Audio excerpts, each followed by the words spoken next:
लेकर भी प्रशासन के सामने एक बड़ी चुनौती है। बहुत शुक्रिया हिमांशु तमाम जानकारी के लिए। चलिए खबरों में आगे बढ़ेंगे। उमेश पाल हत्याकांड के बाद से ही माफिया आतिक अहमद के खास शूटरों में से एक गुलाम की तलाश की जा रही है। पुलिस अब फरार शूटर गुलाम मोहम्मद के घर बुलडोजर कार्रवाई कर सकती है। फोर्स उपलब्ध होने पर गुलाम के अवैध निर्माण पर यह कार्रवाई होगी। बता दें कि शूटर गुलाम का मकान मेहंदौरी उपहार में है, जो लगभग 335 वर्ग मीटर में बना है। प्रशासन के मुताबिक एक मकान बिना नक्शा पास करवाए राजकीय स्थान की जमीन पर बनाया गया है। तो पीडीए ने अवैध निर्माण के ध्वस्तीकरण का आदेश 13 फरवरी को पारित किया था। फरार गुलाम पर 5 लाख रुपए का इनाम भी घोषित है और जल्द ही प्रयागराज में एक बार फिर से ताबड़तोड़ कार्रवाई है। प्रयागराज में बुलडोजर वाला एक्शन देखने को मिल सकता है। मानवेंद्र का भी रुख कर लेते इस कार्रवाई को लेकर क्या जानकारी है। मानवेंद्र, एक बार फिर प्रयागराज की गलियों में ये बुलडोजर वाला एक्शन, मिट्टी में मिलाने वाला एक्शन योगी का।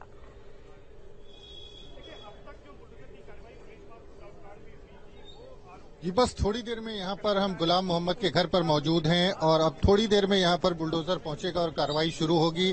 पुलिस फोर्स यहाँ पर पहुंच चुकी है। आप देखें ये 4 दुकानें जो दिखाई दे रही हैं, ये गुलाम मोहम्मद का घर है। मेहंदौरी कॉलोनी लगता है, रसूलाबाद ये रोड जाती है। तो रोड को एक तरह से कह सकते हैं पब्लिक को हटाने के लिए रोड को ब्लॉक किया गया है और थोड़ी देर में यहाँ पर जो कार्रवाई है वो देखने को मिलेगी। आप देखें ये गुलाम मोहम्मद का घर है और आपको दिखाएं इस घर के हिस्से में गुलाम मोहम्मद के भाई और दूसरे लोग भी रहते थे। उनका कहना है कि उनका गुलाम से कोई संबंध नहीं था, लेकिन भाई होने के नाते उन्होंने गुलाम को घर का एक हिस्सा जो है वो दे रखा था। आप देखें तो ये दरवाजा है जो गुलाम मोहम्मद को जो है जहां से गुलाम मोहम्मद का आना जाना था और ये पूरा घर है जिसको डिमोलिश करने की कार्रवाई थोड़ी देर में यहाँ पर शुरू हो जाएगी। आप देखें तो ये पूरा घर है 335 वर्ग मीटर में बना हुआ है, जहां पर कार्रवाई यहाँ पर थोड़ी देर में शुरू हो जाएगी। तो जिस तरह से जो तमाम शूटर्स हैं उनके खिलाफ कार्रवाई हो रही है। गुड्डू मुस्लिम के अलावा गुलाम मोहम्मद के घर को चिन्हित किया था, पीडीए ने नोटिस भेजा था और आज इस घर को डिमोलिश कर दिया जाएगा। थोड़ी देर में फोर्सेज यहाँ पर पहुंच चुकी हैं। थोड़ी देर में यहाँ पर जो बुलडोजर है वो भी पहुंचेगा। तैयारी पूरी कर ली गई है और नोटिस दिया गया था गुलाम मोहम्मद के घर को। यही वो दरवाजा है जिससे गुलाम मोहम्मद आता जाता था। तो ये गुलाम के अगर भाई की बात करें तो बीजेपी अल्पसंख्यक मोर्चा के जिला अध्यक्ष राहिल हसन थे। उनको हालांकि बाद में हटाया गया पार्टी से, लेकिन उनका कहना है कि वो बुलडोजर कार्रवाई के पक्षधर रहे। हमारी जो बात हुई राहिल हसन से, राहिल का कहना है कि वो बुलडोजर कार्रवाई के पक्ष में रहे हैं और गुलाम ने जिस तरह की हरकत की है उसके बाद ये कार्रवाई तो बनती थी, लेकिन अब पूरा परिवार जो है गुलाम मोहम्मद का सफर करेगा। और गुलाम की मां से हमारी जो बात हुई तो उनका कहना है कि जिस तरह से वो भी एक मां थी जिसके बेटे की हत्या की है इन लोगों ने, तो उसकी सजा इन लोगों को भी मिल रही है, वो भी एक मां है। लेकिन जिस तरह से गुलाम की बात करें तो उनका कहना है कि गुलाम से उनका अलगाव हो चुका था। वो लोग अलग रहते थे, अलग से गुलाम को एक कमरा दिया था और जब से आपराधिक गतिविधियों में गुलाम की संलिप्तता आई है, परिवार के बाकी लोगों ने उनसे संपर्क तोड़ लिया था। गुलाम की 2 छोटी बेटियां हैं, पत्नी है जो अपने मायके में जा चुकी हैं और कार्रवाई जिस तरह से आप देखें तो यहाँ पर फोर्सेस की तैनाती कर दी गई है और वहां पर अगर आप थोड़ी दूर देखें तो आम पब्लिक जो है उसको आने जाने से रोक दिया गया है ताकि किसी तरह का कोई यहाँ पर न्यूसेंस न हो और एक तरह से इस इलाके को जो है वो बैरिकेड किया गया है। थोड़ी देर में जब बुलडोजर यहाँ पर पहुंच जाएगा, पीडीए के अधिकारी पहुंच जाएंगे, उसके बाद कार्रवाई शुरू हो जाएगी। तो जिस तरह से 5 लाख का इनाम शूटर गुलाम पर रखा गया था और उसके बावजूद गुलाम अभी तक पुलिस की पकड़ से दूर है और ये बताया गया कि गुलाम जो है वो असद अहमद के साथ है, जो फरारी में गुलाम और असद एक साथ थे। तो ये गुलाम का घर है जो थोड़ी देर में इसको मिट्टी में मिलाने का काम पीडीए की टीम करेगी। भारी संख्या में पुलिस और पीएससी की फोर्सेस मौके पर तैनात हैं। इस इलाके में जो मेहंदौरी का इलाका है, क्या बुलडोजर भी पहुंच रहे हैं? किसी तरह का कोई मानवेंद्र, क्या बुलडोजर भी पहुंचे हैं मौके पर?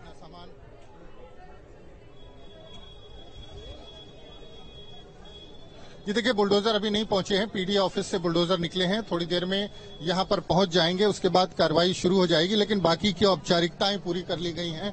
फोर्सेस, पुलिस और पीएससी की कंपनी को यहां पर तैनात किया गया है। भारी संख्या में पुलिस के, स्थानीय पुलिस के लोग भी मौजूद हैं और आप देखें तो तमाम आसपास के घरों पर लोग छतों पर आपको दिखाई देंगे जो इस पूरी घटना को के एक तरह से कह सकते हैं तमाशाई तमाम इकट्ठा हो चुके हैं और आसपास के घरों से ये जो कार्रवाई उसको देखने के लिए लोग जमा हैं।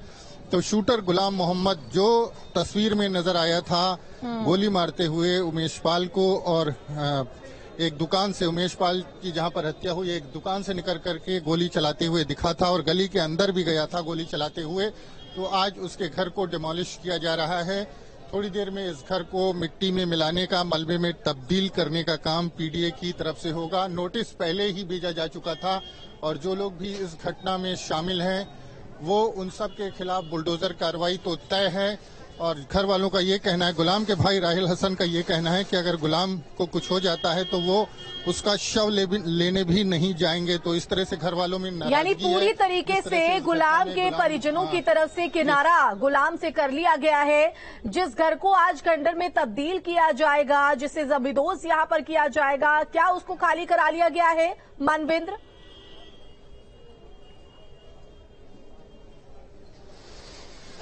जी बिल्कुल, खाली करा लिया गया। घर को खाली कराने की कार्रवाई पूरी कर ली गई। आप देखें तो ये पीडीए के जो हैं कुछ वर्कर्स भी पहुंच चुके हैं, लेबर्स हैं जो इस काम में मदद करेंगे। तो पीडीए की टीम भी यहां पर धीरे धीरे जुट रही है। ये आप देखें तो ये लेबर्स को भी कुछ बुलाया गया है, कुछ अधिकारी भी मौजूद हैं जो यहां पर इस पूरी कार्रवाई को अंजाम देंगे और किसी तरह की कोई दिक्कत ना हो, इसलिए भारी संख्या में फोर्सेस की भी तैनाती की गई है। और इस पूरे इलाके को एक तरह से बैरिकेड किया गया है ताकि किसी तरह का कोई न्यूसेंस ना हो। पुलिस की गाड़ियां लगातार पहुंच रही हैं और मौके पर लोगों की, तमाशाइयों की भारी भीड़ भी जमा है। तो थोड़ा सा समय और बाकी है, जिसके बाद यहां पर आपको जो कार्रवाई है वो देखने को मिलेगी। और जिस तरह से 13 फरवरी को पीडीए की तरफ से बताया गया कि उन्होंने नोटिस भेज दिया था और चूंकि पीडीए की नोटिस के बाद ही इस तरह की कार्रवाई हो सकती है और जो कानूनी खाना पूर्ति है उसको पूरा करने के बाद आज आखिरकार पीडीए की टीम ने गुलाम मोहम्मद के घर को डिमोलिश करने का फैसला किया है। और आज अगर हम बात करें तो आज 20 तारीख है और लगभग 1 महीना होने वाला है। कुछ दिन बाद 1 महीना हो जाएगा उमेश पाल के बिल्कुल की और हत्या हथियारे को। अभी और उसके भी बाद से पुलिस की पहुंच से लगातार जो दूर कार्रवाई है। इसके पहले लेकिन 3 लोगों देखिए के उन पर खिलाफ और शिकंजा बुलडोजर की कसने के कार्रवाई। लिए हर कवायद, हर कदम जो है वो लगातार टीमों की तरफ से जारी है। और आज इसी कड़ी में गुलाम मोहम्मद के घर को जमींदोज किया जाएगा। तमाम तैयारी यहां पर कर ली गई है। ग्राउंड से हमारे संवाददाता अब तक तस्वीर भी पहुंचा रहे हैं। तो गुलाम मोहम्मद वही है जो असद के साथ फरार हो गया था। आपको बता दें कि गुलाम के कहने पर सदाकत ने मुस्लिम हॉस्टल में अपना कमरा हत्याकांड की साजिश के लिए शूटरों के लिए उपलब्ध करवाया था।